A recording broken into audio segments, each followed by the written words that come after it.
नमस्कार बालमित्रांनो, E study education या यूट्यूब चॅनलवर आपलं पुनश्च एकदा स्वागत आहे. तर बघा, भूगोल इयत्ता 6वी मधील धडा क्रमांक 4 प्रात्यक्षिक कार्य या पाठाचा स्वाध्याय आपण या व्हिडिओच्या माध्यमातून पाहणार आहोत. तर चला आपण व्हिडिओला सुरुवात करूया. तर बघा, क्षेत्रभेटीसाठी आवश्यक साहित्य यावर आधारित प्रश्न आहे. खालील कृती पूर्ण करण्यासाठी कंसात दिलेल्या बाबींचा उपयोग करा.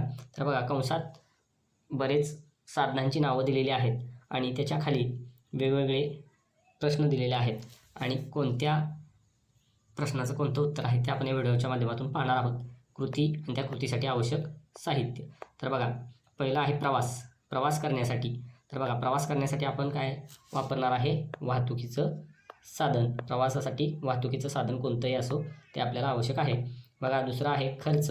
बघा, आपण क्षेत्रभेट करत असताना खर्च करण्यासाठी आपल्याजवळ काय हवेत? पैसे. त्यानंतर बघा, तिसरा आहे स्थळे व ठिकाणे शोधण्यासाठी.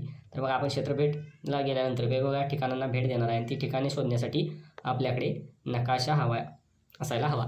बघा, पुढं अचूक स्थानांसाठी व मार्गांसाठी. बघा, क्षेत्रभेटीला जात असताना आपल्याला ज्या ठिकाणाला जायचं आहे त्या ठिकाणाला जाण्यासाठी जे आवश्यक मार्ग आहेत ते मार्ग पाहण्यासाठी आपल्याकडे गुगल मॅप हे साधन असायला हवं. त्यानंतर पुढे आपल्याला दिशा निश्चित करायची. पण दिशा निश्चित करण्यासाठी आपल्याकडे दिशादर्शक हवा. त्यानंतर आहे की क्षेत्रभेटीला गेल्यानंतर आपण वेगवेगळी छायाचित्रे काढणार आहोत आणि छायाचित्रे काढण्यासाठी आपल्याकडे आवश्यक गोष्ट आहे ती म्हणजे कॅमेरा. त्याचबरोबर दूरच्या गोष्टी आपल्याला पाहायच्या आहेत. अशावेळी आपल्याला दूरच्या गोष्टी पाहण्यासाठी आपल्याकडे दुर्बीण असणे आवश्यक आहे. त्यानंतर आपल्याला वेगवेगळ्या गोष्टी रेखाटायच्या आहेत किंवा नकाशा काढायचा आहे. अशावेळी आपल्याकडे पेन्सिल असायला हवी. क्षेत्रभेटीच्या वेळी आपण क्षेत्रभेट केल्यानंतर जी माहिती किंवा निरीक्षणं नोंदवणार आहोत ती नोंदवण्यासाठी आपल्याकडे नोंदवही व पेन असणे आवश्यक आहे. त्याचबरोबर क्षेत्रभेटीच्या वेळी आपण प्रत्यक्ष एखाद्या व्यक्तीची मुलाखत घेणार असू तर अशावेळी आपल्याकडे मुलाखत घेण्यासाठी प्रश्नावलीसुद्धा असायला हवी.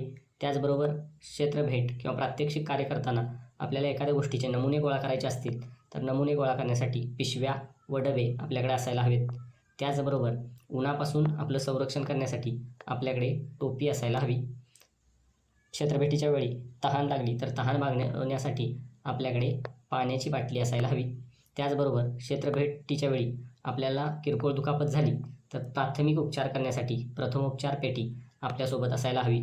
त्याचबरोबर आपली स्वतःची ओळख पटवून देण्याची वेळ आली तर आपलं स्वतःचं ओळखपत्र आपल्याकडे असायला हवं. आणि सगळ्यात महत्त्वाचं म्हणजे तिथून आपल्याला संपर्क साधण्यासाठी मोबाईल आपल्याजवळ असायला हवा. अशा पद्धतीनं क्षेत्रभेटीसाठी आवश्यक साहित्य कशाकशासाठी वापरणार आहोत हे या व्हिडिओच्या माध्यमातून आपण पाहिलेलं आहे. धन्यवाद.